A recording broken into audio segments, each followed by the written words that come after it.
working. That's it. You are live. We're Right. live. Right. Welcome. So thank you very much, Patrick, for your time joining Of us on course. this afternoon. Well, it's not afternoon for you, is it? What time is it with you? Yeah, it's about 10 a.m. here in the morning in Lexington, Kentucky. Yep. Super. So I obviously know you because you've taught me a few times this summer over Skype. Yep. Had the patience with me and Bart. But could you introduce yourself and just tell us a bit more about yourself?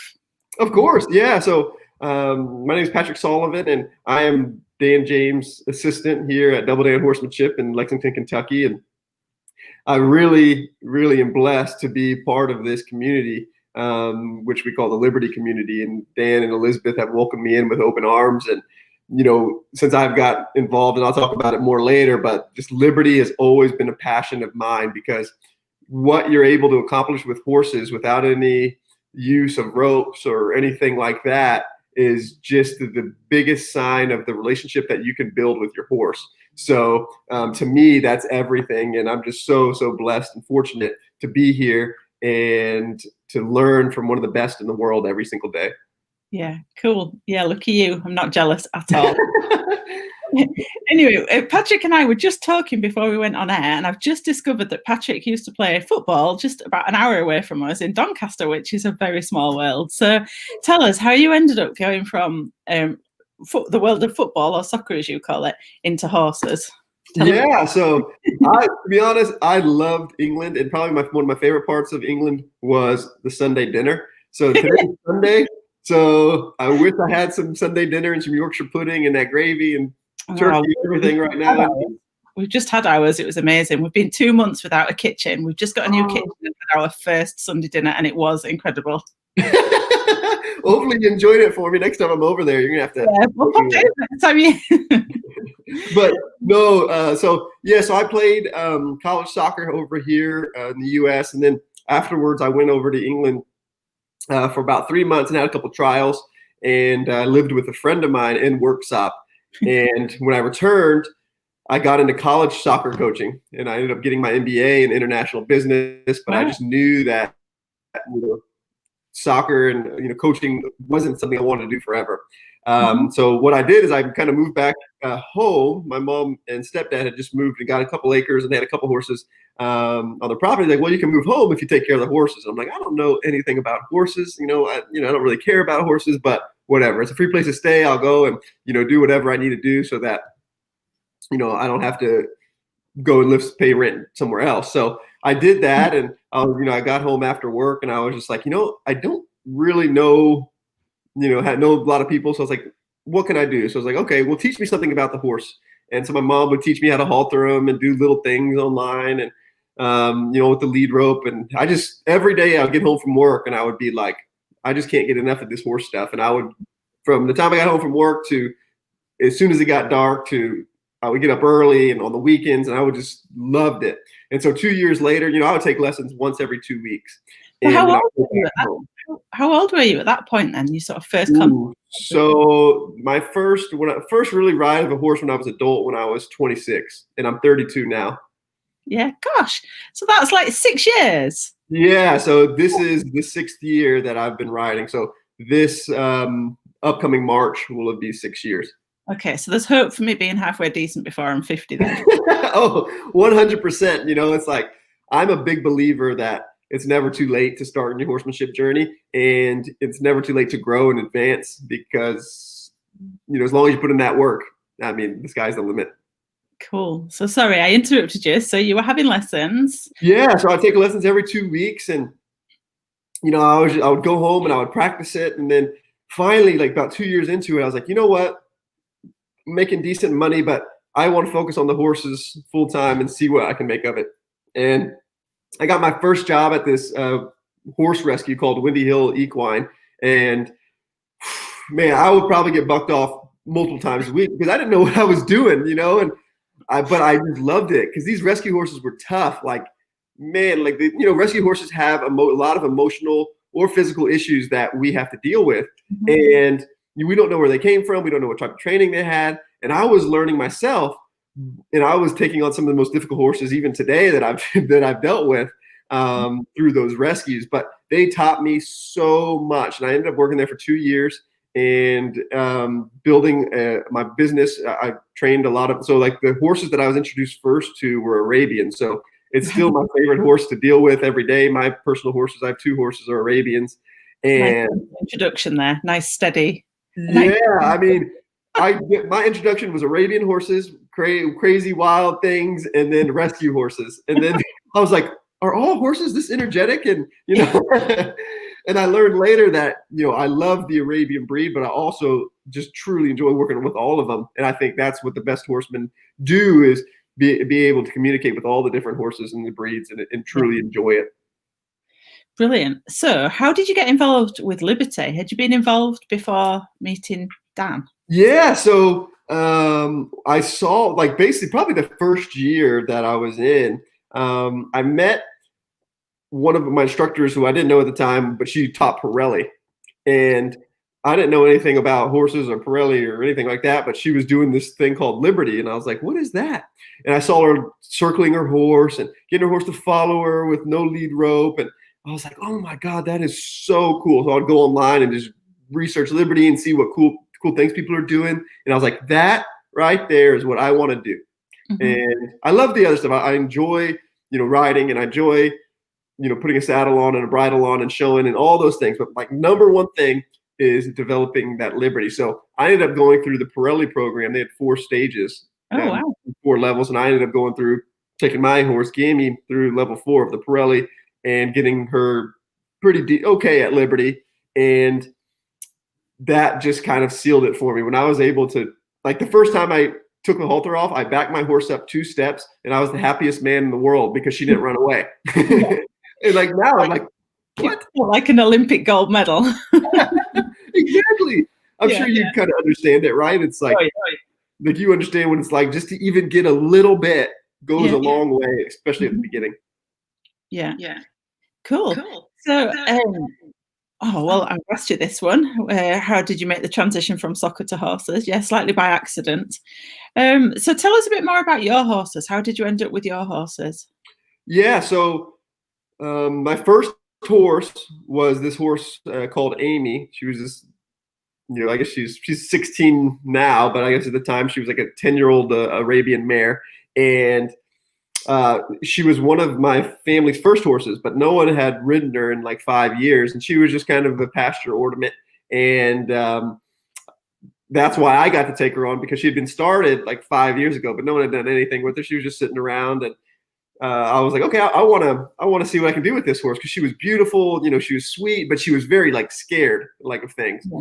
Yeah. And I just took it one day at a time, and I was like, I would just go sit with her in the grass and just let her eat and graze. And that's how I started to build a connection. Even though I didn't know anything, I just enjoyed being around her. And like, I call her my angel, because without that horse, I wouldn't be here right now.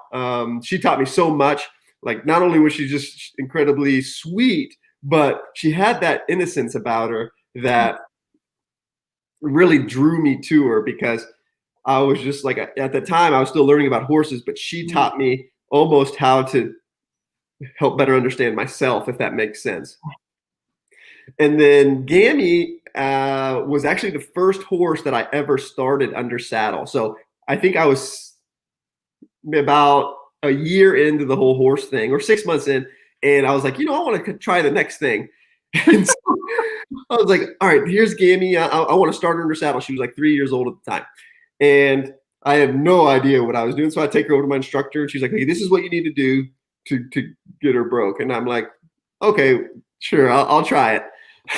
I remember the first time I sat on her, it was I did it in the stall, this outdoor little stall. And I just put my arm over her, over the fence, and like swung my leg on and just prayed that she wouldn't move. And luckily she did it.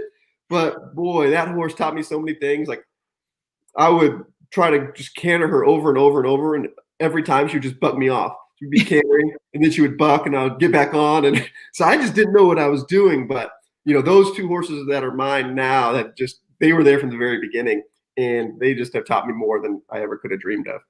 Do you think you had the advantage of youth, like not overthinking things and being quite bounceable and just going, oh, well, we'll try again? I think it comes down to a couple things. I think youth definitely has a hand in it. but I also think me almost being naive and not knowing how much the horses could hurt you really came into it. Because at the beginning, I didn't think like a horse could hurt you, or, you know, I didn't really know anything about being bucked off or taken off on. I mean, I do now, but at the time I was just like, I mean, what's the worst that can happen? Because I just literally did not know. And I also think that playing soccer or football really helped me with that, because I was able to think about it as a team and say, how can we develop as a team and grow together? Yeah, that's interesting. I've been trying to listen to loads of books recently about mental toughness, and listening to lots of sports psychology ones. How much do you think your background in soccer helped with that side of things? Yeah, I mean, I think that's awesome. I think that's so cool, Louise, that you're reading books about sports psychology. And to me, you know, sports psychology is the same as any psychology, but you're dealing with a group of people, or sometimes yourself, if it's an individual sport. And I think a lot of times in horses, we are dealing with ourselves, because it's a mental thing. Because not only are we trying to get our horse to do things, but we're trying to get ourselves over our fears, or maybe our insecurities, or things that we're trying to develop within ourselves before we can pass it on to our horse. And I always like to say that our horses are mirrors of us. And when we portray an emotion, even if we don't think, and even if people don't see it, right, the horse senses it. They read people better than people read people. And I always think that the psychology of the horse is the number one thing. We have to deal with their psychology and our psychology before we worry about anything else. So I think my background in sports, but especially my background in coaching, helped me realize that, hey, how I reach one player when I was coaching college soccer or high school soccer, I had to realize that I couldn't reach each player the same. And I could yell and not lash out, but kind of get after a kid. Yeah. You know, and then there's other kids where I couldn't yell. I had to be soft, and I had to say, hey, pull them aside and really, you know, caress them and let them know, hey, it's okay, and build that confidence back up. So the same thing with horses. Some horses we can maybe get after just a little bit, and some horses we can't do that, because if we do, their head's going to explode. So we have to be more patient and relax and say, hey, I'm here, I'm your friend. So I think that all kind of goes hand in hand. Yeah. Cool. So do you have any like routines or anything that you had from your soccer days that you've taken through into competing now? I know when I was physioing in rugby, some of the players had really peculiar sort of pre-match routines that they used to do. Do you have anything? You know, honestly, I don't. What's that? You do? Or anything sort of particularly useful that you do? Any tips for us from a sort of other sports side of things? Yeah, you know, honestly, not really. I'm not really a superstitious person much. When I was playing soccer and coaching soccer, I would always try to keep the same game day routine, meaning I wouldn't change from what I did in like on game day. And I still kind of do the same thing with horses. Is if I have a big event with my horse, I don't change anything with me or my horse leading up to that event, because I think when we start to change, then our system kind of goes out of whack. And when we change, the horse realizes that we're changed and they do not perform as well. It's like, I'm sure you noticed this with your horsemanship too, is that you can practice so great. And then when you're like, hey, come out here with the camera, and the camera comes out, things just go, you know, array. It's like, where did this come from? And it's because we change ourselves. So the horse feels something different. Like, why is this any different? Just because there's a little piece of metal filming us right now, what's the difference, you know? So I think with my routine, I just try to keep it the same no matter what, so that the horse doesn't realize that we're doing anything different. Yeah, very good advice. Thank you very much. So how did you end up at Dan's? You know, it was just incredibly lucky. So I had a full training barn at home, and I had just sent home about 12 horses. And I was getting ready to start my youth program literally a month later, but I was taking that month to kind of get things, my life organized and get things situated. And I got a phone call from one of my friends, and she was one of Dan's clients. And she was like, hey, there's a guy named Dan James. He's really good at Liberty, and he's looking for someone to come and start 2 Mustangs with him and compete in the Mustang Makeover down in Texas. And I was like, I don't really know who that is, but okay, I'll look him up. So I looked him up, and I was like, wow, he does incredible things. And I asked my friend, I was like, the number one thing for me is not how good of a horseman he is, but how does he treat people? And she said, he's an amazing guy. You'll love him. So just try it out. So I committed to 6 months with Dan before ever meeting him. He never, he knew nothing about me, and just to come out and start 2 Mustangs with him. And, within a month, we were like, we're sold on each other. And I was blessed that him and Elizabeth asked me to stay for another year. And now I'm, here forever as long as he'll have me. Cool. Oh, that's it. So tell us a bit more about Liberty and what you love about it. Yeah. So I kind of touched on it earlier, but to me, I think personally that Liberty is the future of horses, because horses are no longer tools. They can be in small situations, but for the most part, we don't use them for transportation. We can hop in our car or a bike or whatever else we need to get to our day to day. So we don't need a horse to go to work or anything like that. And horses today are more fun and a hobby than anything else. And I believe that, especially how things are going, is that people want to see horses being treated well, and people want to see that you can build a relationship with a horse, because I think horses have a souls, just like you and I. The horses have a soul. All you got to do is look in their eye and you can realize that they are an individual themselves, right? And so to me, what Liberty does is Liberty gives the horse the opportunity to speak their mind and to give them a sort of freedom and a passion to live for. Because there's nothing wrong with, the other disciplines. I ride and, like I said, a saddle and a bridle and do all these other things. But what I think Liberty does the most is it provides the opportunity for the horse to really think, and to horse really use their mind in ways that they aren't able to do in other things. Because when we're riding them or with our bridle or whatever we have, or we're doing or driving or whatever else, they don't really have an option of what they do, because we have control like pretty much fully. And when they're at Liberty, they can express themselves like as much as they want. Like, one of my favorite horses on the farm is Amelia, one of Dan's mares. If you guys haven't had a chance, check her out online. He's one of her roaming riding horses. But if you watch her at Liberty, she's been in thousands of shows all over the world. But every time she goes into that arena, she has the freedom to express her personality. And to me, giving the horse that personality back is the future. Brilliant. So if anybody's listening to this that's never sort of even heard of it before and they think, oh, that sounds good, do you have any tips for people to get started, or any tips for anybody who is just starting? I class myself as a beginner at the minute, although I've been going, 6 months and 6 years, and you're doing crazy things.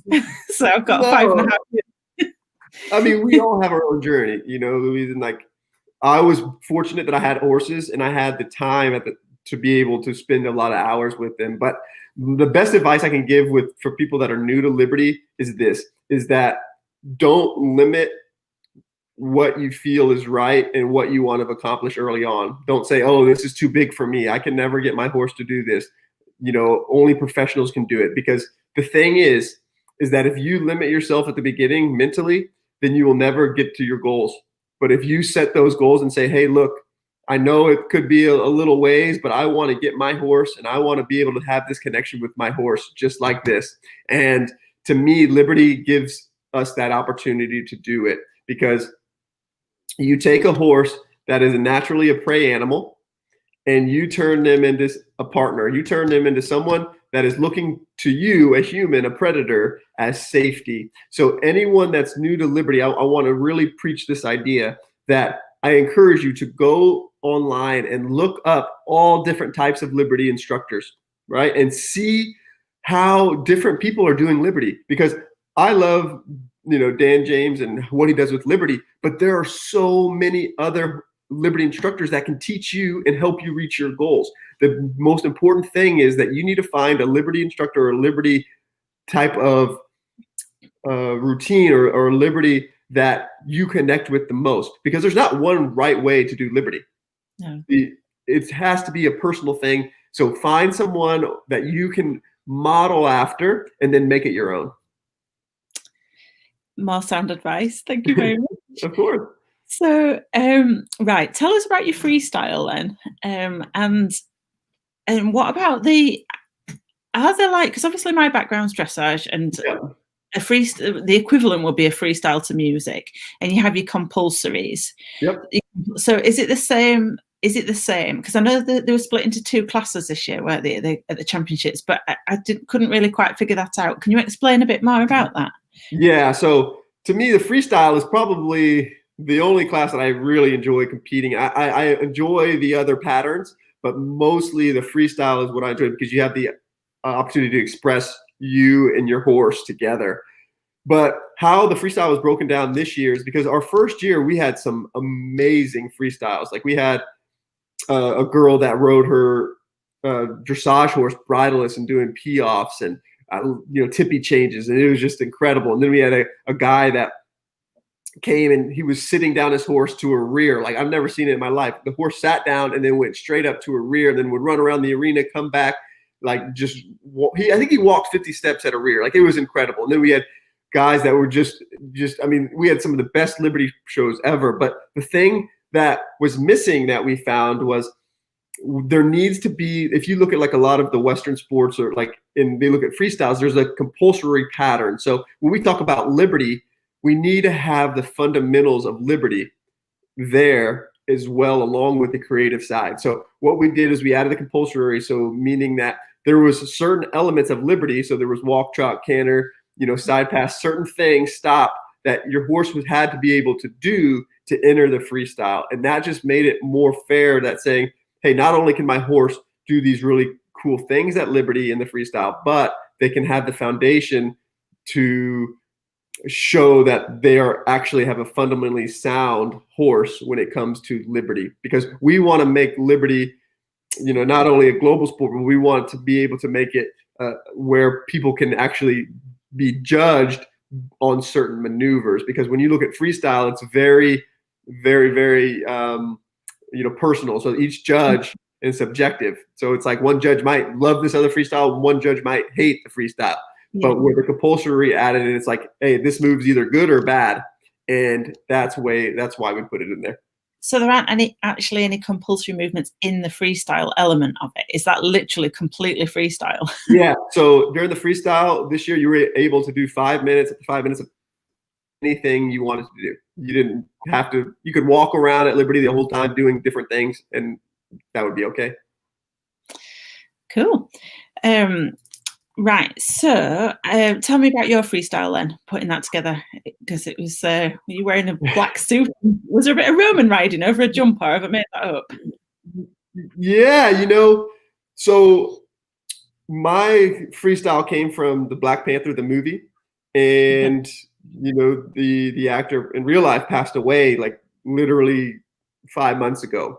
And to me, I just kind of wanted to make a dedication to the movie. I always loved the Marvel movies and the Black Panther, and I wanted to make a personal rendition of that movie. And I had a black horse. So, and then Elizabeth, I'm so blessed and fortunate that she allowed me to use her horse, Ozzy, which is the black thoroughbred in the video. And I was like, I want to be able to ride them both bareback and bridleless. And I want to be able to show the versatility of these horses. So I worked them on the ground first. And then, of course, you saw me Roman riding Gammy a little bit there, bridleless. And that was something that we've been working on for a little while. And I finally was able to accomplish it. And then with the jumps and just them working together. And I just wanted to have fun with it and make a cool story. Because in my opinion, the best freestyles are stories. And I was incredibly happy with how it turned out, and I just couldn't be more thankful for the 2 horses that I was able to use.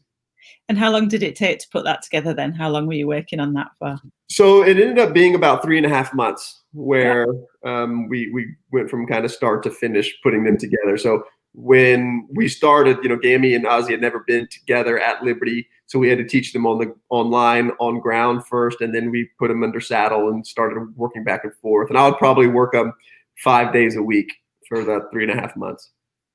Brilliant. Right. So who are your biggest role models or influences? Yeah, I mean, number one, of course, it's Dan James. And the cool thing about Dan is that he is the same person in public, to everybody else that he is here to us at the farm. And to me, that's what I look up to someone in the most, is someone that's real and someone that doesn't just do one thing in public and then go back and is complete opposite in private. And to me, he's one of the best horsemen in the world. And things he does are things that just blow your mind. I mean, I see him work every single day, and it still blows my mind, the things that he's able to accomplish. But more importantly, him and his wife Elizabeth are just some of the kindest and giving and genuine people that I've ever met. And then I have two others. That one is Ryan Rose. He's a mentor that is in Wisconsin, and he was kind of like my first male influence in this horsemanship thing. And he showed me so many incredible things and how to build that connection with your horse that I'll forever be thankful. And without him, I wouldn't be here, because he set that foundation so that I didn't die when I started these colts and working with these rescues. And he taught me how to be safe. And then the last person who made a really big, was my first instructor. Her name's Isabel Farmer. And she was hard on me. She understood that, I came from a sports background, so I didn't mind if she yelled at me from time to time, but she always had a good heart. And she just taught me just the very, very fundamentals of this horsemanship thing. And I would 100% wouldn't be here without her either. Super. So I've got a couple of philosophical type questions to finish up with. So how do you deal with frustration? So that frustration that we all have when we think we're not progressing. God, I'll tell you what, that's a hard one, because we as people, we look at things as very linear, meaning like we see a point and we're like, we just better go straight to it. But unfortunately, that's just not how things work. And because, we can have some really, like, maybe a week of good days, and then we have like 3 bad days in a row, and we're like, what the heck just happened? I want to pull my hair out. And I think the way that I get through it the best is that I even try to take it in little snippets. Mm-hmm. If I'm having a tough day with my horse and I'm like, you can do this, you've done it 1,000 times. First, I'm going to sit there for like 5 minutes and not do anything. I'm going to kind of refresh my thoughts, because if I start getting frustrated, there is no win ever. And so I just kind of sit there and say, I'm not going to touch my horse. I'm going to get started again when I feel better. And if I've even gone to the point where I just put my horse up, because I know I'm not in the mindset today to make improvements, and it's only going to hurt my relationship with my horse. And the second thing is, what I do is that if I'm having difficulties, whether it's in life or with my horses, I take a step back.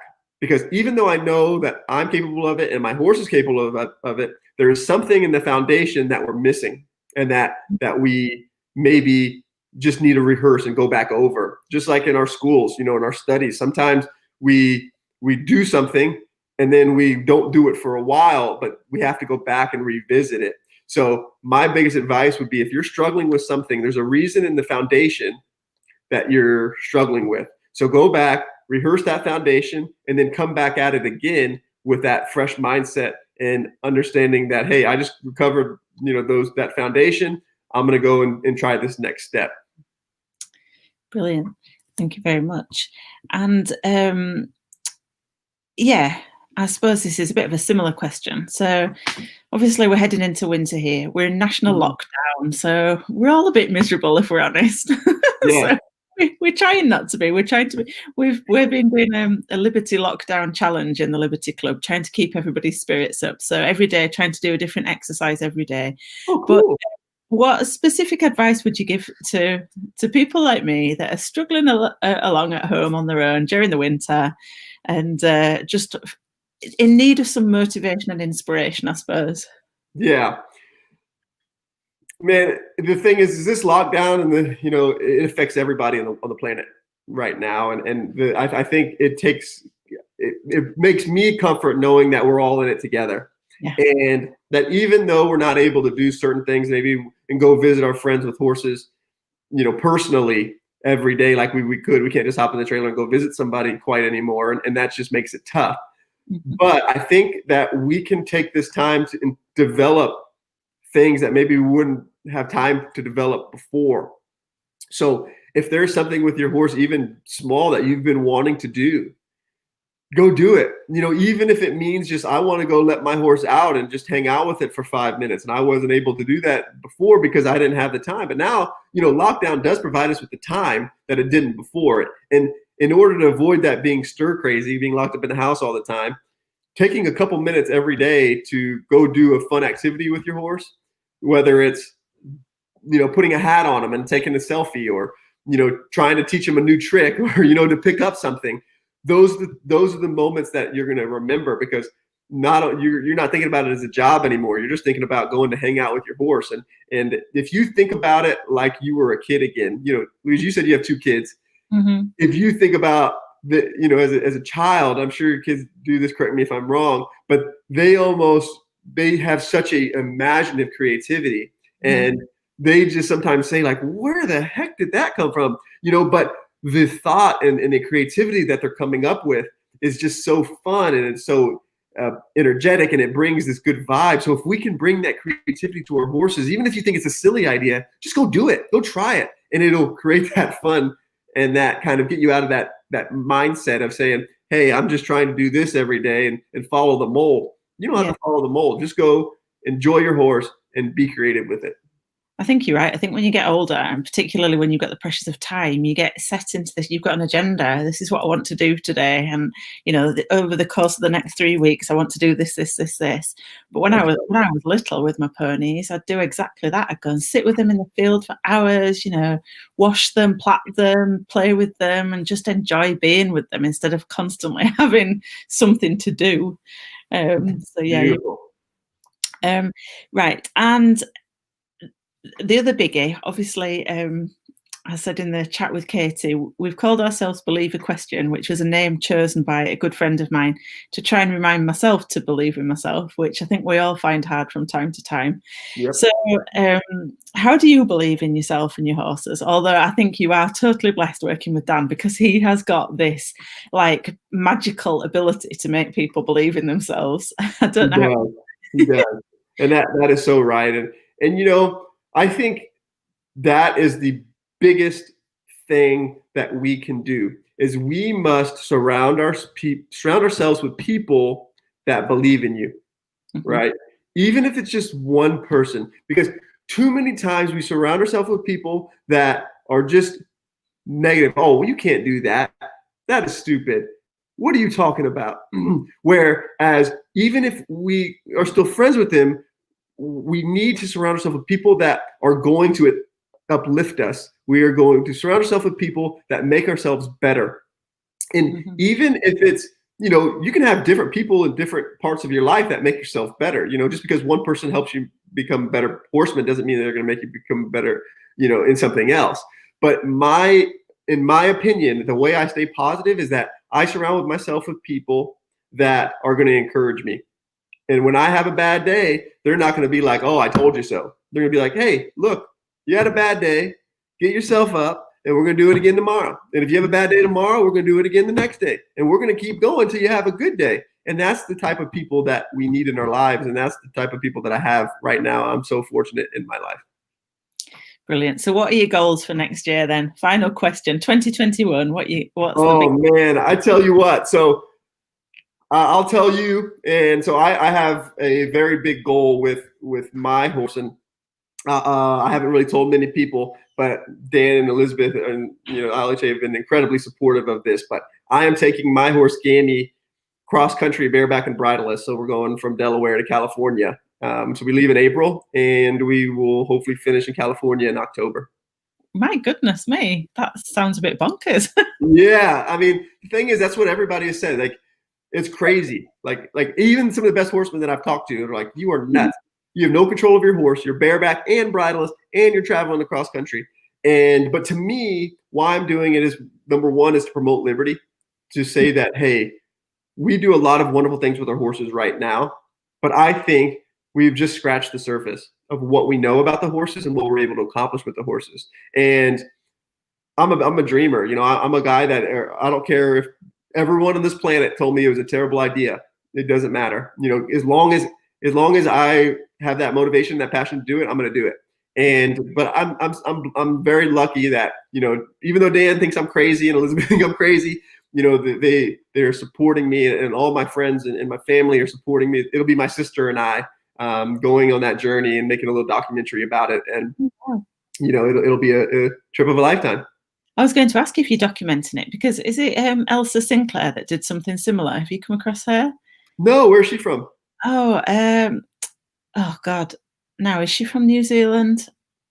No, I might have made it up. She might be from, I don't know. I don't actually know where she's from, but Google her, Elsa Sinclair, and she's made a couple of films on Vimeo, which the names escaped me also now. But she's done a couple of similar things. Oh, cool. So it's not that bonkers. Sinclair. It's doable. Yeah, I agree. But making a documentary is ace. One of my favorite films, me and my husband watched it the whole time, was it Branded? Unbranded, yep. Oh, Unbranded, that's it. Oh, yeah. Loved it. Absolutely loved it. So yeah, it is a great movie, and those guys, man, they're role models for sure. Brilliant. Oh, well, best of luck with that. That is really cool. I have not decided on my big goal for 2021 yet. So well, if you need any help, let me know. I'm always happy to give you some support. Bless you. Well, thank you so much for giving us your time today. And have a good Christmas, and good luck with your big journey. Same to you, Louise. And thank you so much for having me on here. And I'm really pulling for the Liberty Club to flourish over there in England. Thank you. See you later. All right. See you. Bye-bye.